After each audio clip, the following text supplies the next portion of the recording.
قیامت کے روز حقوق کی ادائیگی نیکیوں کے ساتھ ہوگی۔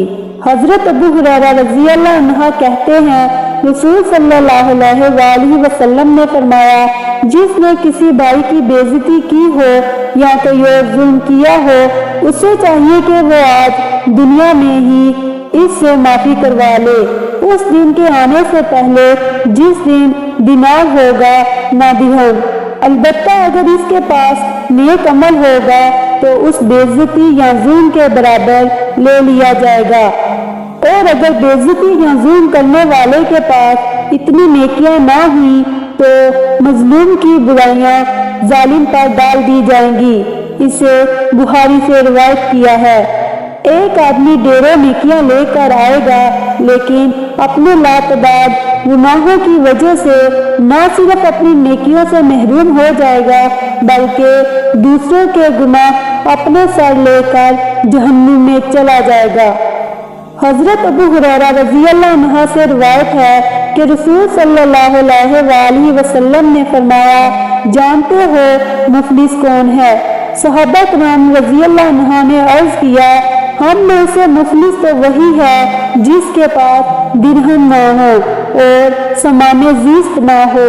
آپ صلی اللہ علیہ وآلہ وسلم نے ارشاد فرمایا میری امت میں مفلس وہ ہے جو قیامت کے روز نماز، روزہ اور زکوٰۃ جیسے نیک اعمال لے کر آئے گا لیکن اس کے ساتھ کسی کو گالی دی ہوگی، کسی پر تہمت لگائی ہوگی، کسی کا مال کھایا ہوگا، کسی کو قتل کیا ہوگا، کسی کو مارا ہوگا، چنانچہ حقداروں کے درمیان اس کی نیکیاں تقسیم کر دی جائیں گی۔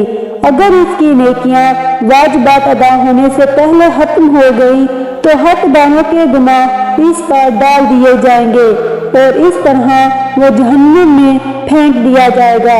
اسے مسلم سے روایت کیا ہے۔ قیامت کے روز فرض کی ادائیگی بھی نیکیوں سے کی جائے گی۔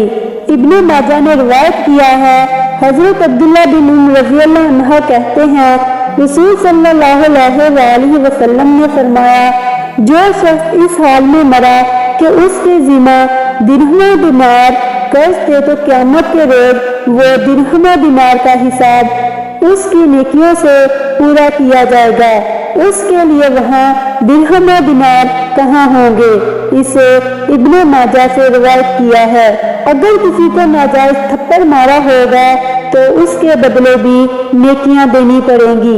حضرت عبداللہ بن انیس رضی اللہ عنہ سے روایت ہے کہ انہوں نے نبی کریم صلی اللہ علیہ وآلہ وسلم کو فرماتے ہوئے سنا ہے قیامت کے روز اللہ تعالیٰ بندوں کو یا فرمایا لوگوں کو اکٹھا کر کے ننگے بدن، ننگے پاؤں اور بہن کی حالت میں صحابہ کرام رضی اللہ عنہ نے عرض کیا یا رسول صلی اللہ علیہ وآلہ وسلم بہن کا کیا مطلب ہے؟ آپ صلی اللہ علیہ وآلہ وسلم نے ارشاد فرمایا خالی ہاتھ۔ پھر اللہ تعالیٰ انہیں پکارے گا جس سے دور والا بھی اسی طرح سنے گا جس طرح قریب والا سنے گا۔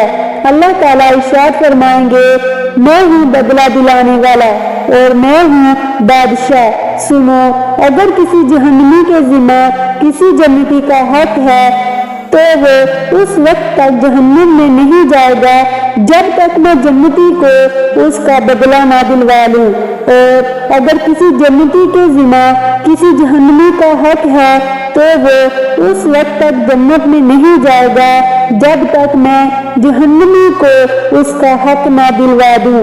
حتیٰ کہ اگر کسی نے کسی کو ناجائز تھپڑ مارا ہے تو اس کا بدلہ بھی دلواؤں گا۔ صحابہ کرام رضی اللہ عنہ نے عرض کیا یا رسول صلی اللہ علیہ وآلہ وسلم یہ کیسے ہوگا جبکہ ہم لوگ ننگے بدن، ننگے پاؤں اور خالی ہاتھ ہوں گے؟ آپ صلی اللہ علیہ وآلہ وسلم نے ارشاد فرمایا یہ نیکیوں اور برائیوں کا ساتھ ہوگا۔ اسے احمد نے روایت کیا ہے۔ ظالم اور مظلوم دونوں ایک دوسرے کو پل صراط پر تاریکی کے باوجود پہچان لیں گے اور مظلوم ظالم کو اس وقت تک نہیں چھوڑے گا جب تک اس کی نیکیاں نہیں لے لے گا۔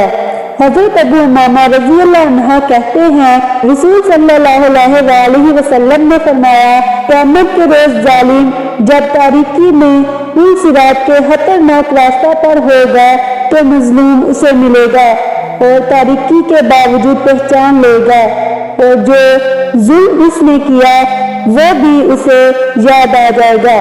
مظلوم اس وقت تک وہاں سے نہیں چلیں گے جب تک ظالموں سے اپنا بدلہ نہیں لے لیں گے، حتیٰ کہ ظالموں کے پاس جتنی بھی نیکیاں ہوں گی وہ سب مظلوم چھین لیں گے۔ اگر ظالموں کے پاس نیکیاں نہیں ہوں گی تو مظلوموں کے گناہ ظالموں پر ڈال دیے جائیں گے اور وہ یوں جہنم کے سب سے نچلے درجہ میں پھینک دیے جائیں گے۔ اسے طبرانی سے روایت کیا ہے۔